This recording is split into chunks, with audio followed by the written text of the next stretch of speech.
in the company of devotees. March 11th, 1882. About 8 o'clock in the morning, Sri Ramakrishna went as planned to Balaram Bose's house in Calcutta. It was the day of the Dolly Yatra.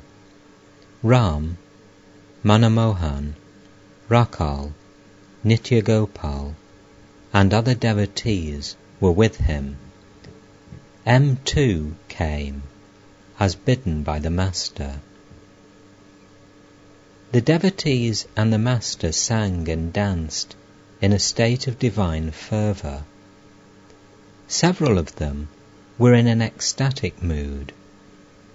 Nitya Gopal's chest glowed with the upsurge of emotion, and Rakal lay on the floor in ecstasy, completely unconscious of the world. The Master put his hand on Rakal's chest and said, "Peace, be quiet." This was Rakal's first experience of ecstasy. He lived with his father in Calcutta, and now and then visited the Master at Dakshineshwar. About this time, he had studied a short while in Vidyasagar's school at Shampukur. When the music was over, the devotees sat down for their meal. Balaram stood there humbly, like a servant. Nobody would have taken him for the master of the house. M was still a stranger to the devotees, having met only Narendra at Dakshineshwar. A few days later, M visited the Master at Dakshineshwar. It was between 4 and 5 o'clock in the afternoon. The Master and he were sitting on the steps of the Shiva temples. Looking at the temple of Radhakanta across the courtyard, the Master went into an ecstatic mood. Since his nephew Hriday's dismissal from the temple, Sri Ramakrishna had been living without an attendant. On account of his frequent spiritual moods, he could hardly take care of himself. The lack of an attendant caused him great inconvenience. Sri Ramakrishna was talking to Kali, the Divine Mother of the universe.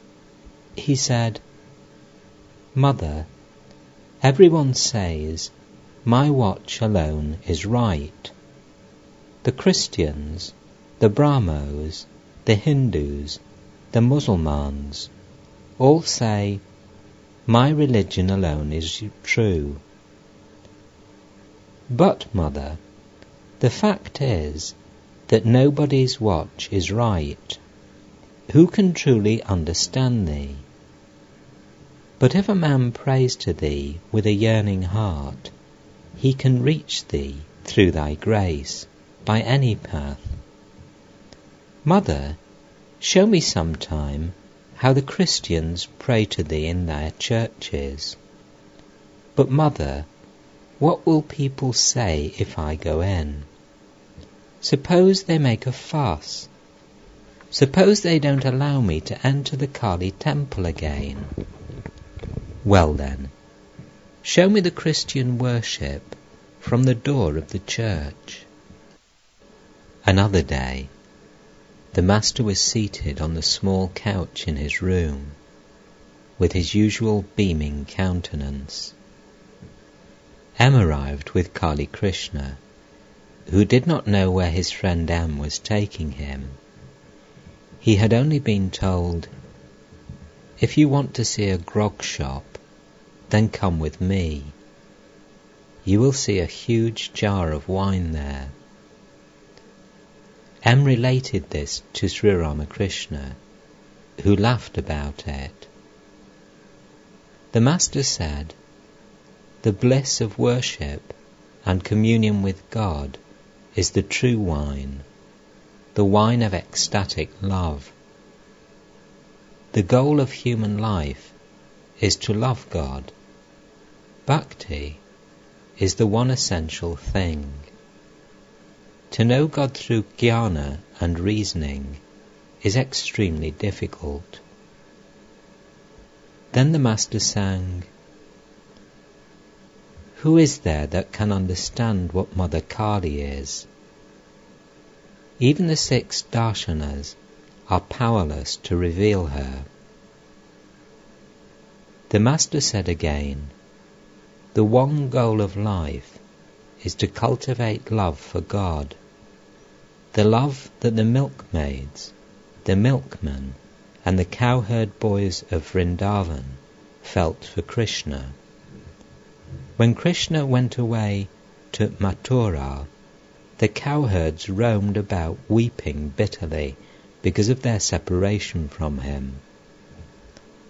Saying this, the Master sang with his eyes turned upward, "Just now I saw a youthful cowherd with a young calf in his arms. There he stood, by one hand holding the branch of a young tree. 'Where are you, brother Karnai?' he cried. But Karnai scarcely could he utter. Kar was as much as he could say. He cried, 'Where are you, brother?' and his eyes were filled with tears. When M heard this song of the Master's, laden with love, his eyes were moist with tears." April the 2nd, 1882. Sri Ramakrishna was sitting in the drawing room of Keshab Chandra Sen's house in Calcutta. It was 5 o'clock in the afternoon. When Keshab was told of his arrival, he came to the drawing room dressed to go out, for he was about to call on a sick friend. Now he cancelled his plan. The Master said to him, "You have so many things to attend to. Besides, you have to edit a newspaper.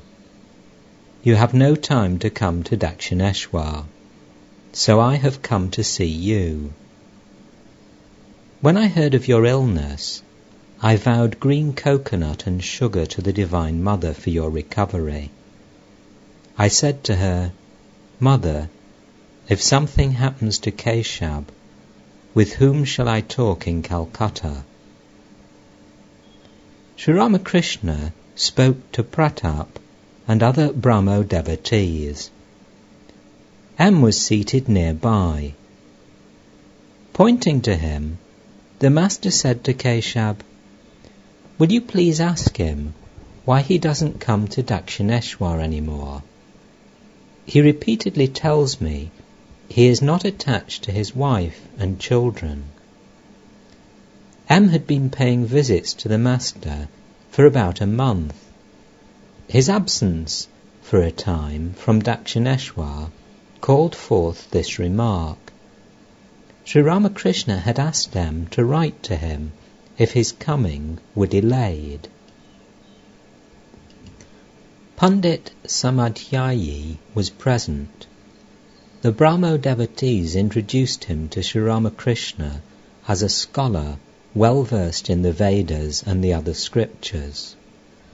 The Master said, "Yes, I can see inside him through his eyes, as one can see the objects in a room through the glass door." Trilokya sang. Suddenly the Master stood up and went into samadhi, repeating the Mother's name. Coming down a little to the plane of sense consciousness, he danced and sang. "I drink no ordinary wine, but wine of everlasting bliss, as I repeat my Mother Kali's name. It so intoxicates my mind that people take me to be drunk. First my Guru gives molasses for the making of the wine. My longing is the ferment to transform it. Knowledge, the maker of the wine, prepares it for me then, and when it is done, my mind imbibes it from the bottle of the mantra, taking the mother's name to make it pure. Drink of this wine, says Ramprasad, and the 4 fruits of life are yours. The master looked at Keshab tenderly, as if Keshab were his very own. He seemed to fear that Keshab might belong to someone else, that is to say, that he might become a worldly person. Looking at him, the master sang again, "We are afraid to speak, and yet we are afraid to keep still. Our minds, O Radha, half believe that we are about to lose you. We tell you the secret that we know, the secret whereby we ourselves and others with our help have passed through many a time of peril. Now it all depends on you." Quoting the last part of the song, he said to Keshab, "That is to say, renounce everything and call on God. He alone is real. All else is illusory. Without the realization of God, everything is futile. This is the great secret." The master sat down again and began to converse with the devotees. For a while he listened to a piano recital, enjoying it like a child. Then he was taken to the inner apartments, where he was served with refreshments, and the ladies saluted him. As the master was leaving Keshab's house, the Brahmo devotees accompanied him respectfully to his carriage. Sunday, April the 9th, 1882. Sri Ramakrishna was seated with his devotees in the drawing room of Pran Krishna Mukherjee's house in Calcutta. It was between 1 and 2 o'clock in the afternoon. Since Colonel Vishwanath lived in that neighbourhood, the master intended to visit him before going to see Keshab at the Lily Cottage. A number of neighbours and other friends of Pran Krishna had been invited to meet Sri Ramakrishna. They were all eager to hear his words. Master, God and His glory, this universe is His glory. People see His glory and forget everything. They do not seek God, whose glory is this world. All seek to enjoy woman and gold, but there is too much misery and worry in that. This world is like the whirlpool of the Vishalakshi.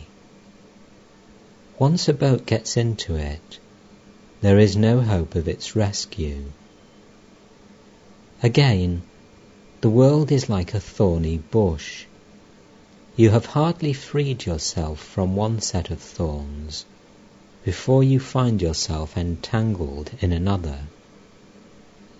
Once you enter a labyrinth, you find it very difficult to get out.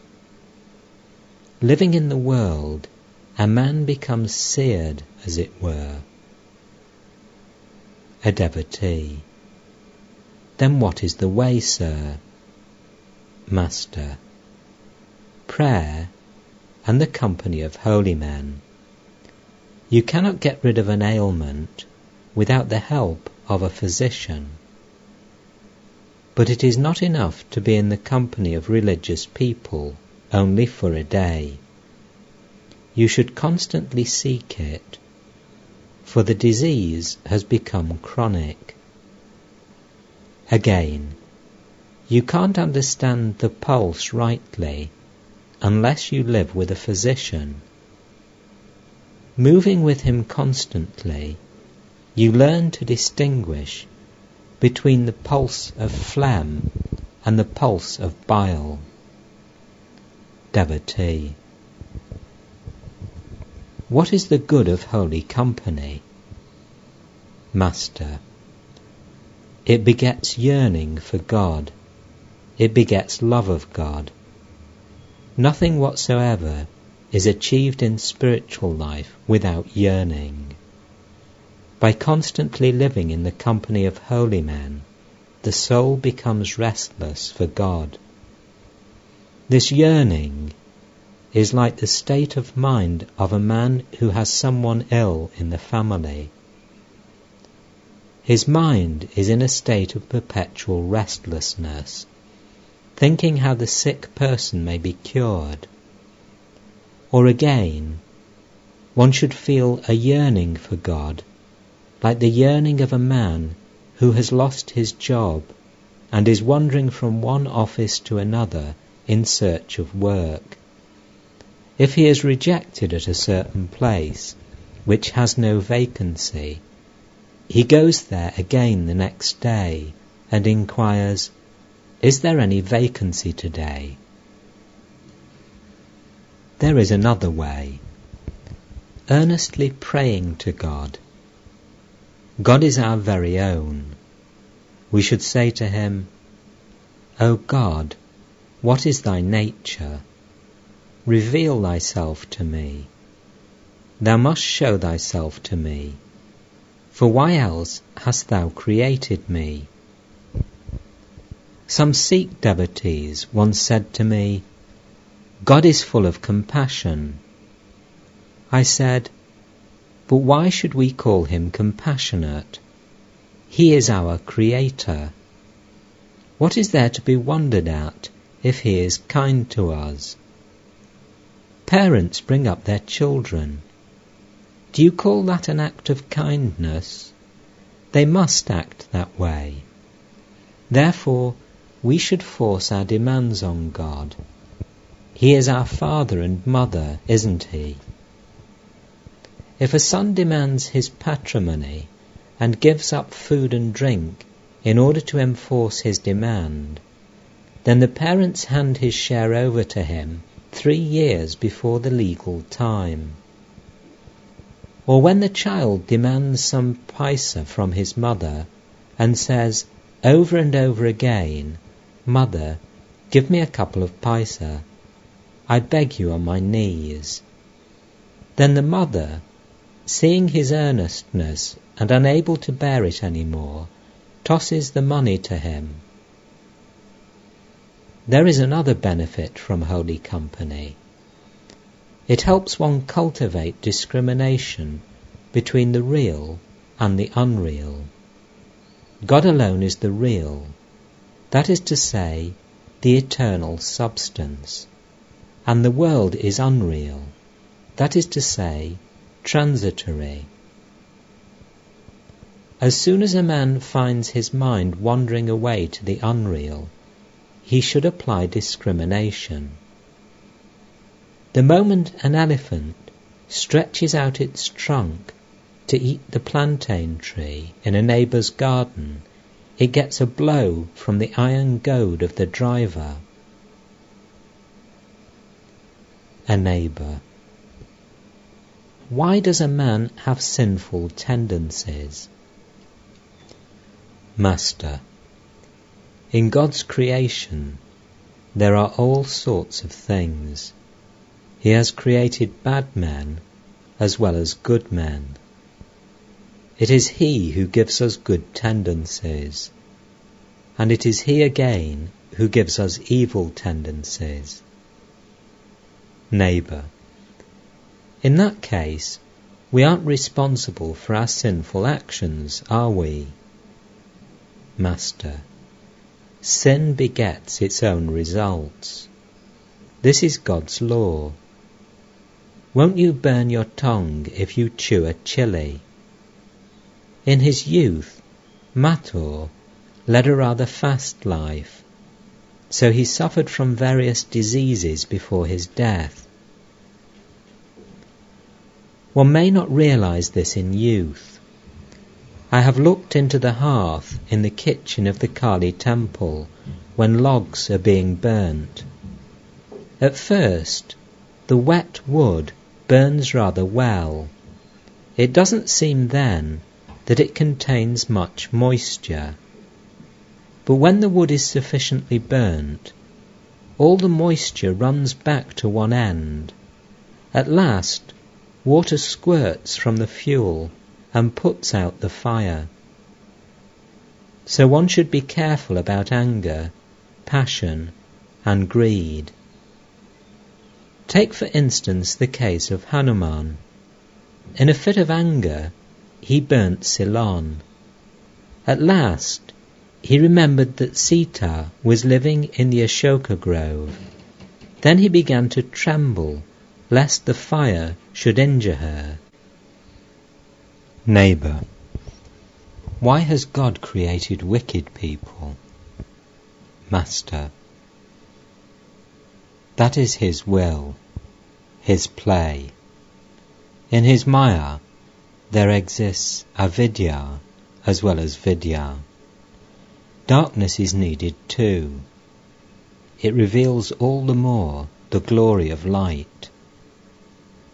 There is no doubt that anger, lust, and greed are evils. Why then has God created them?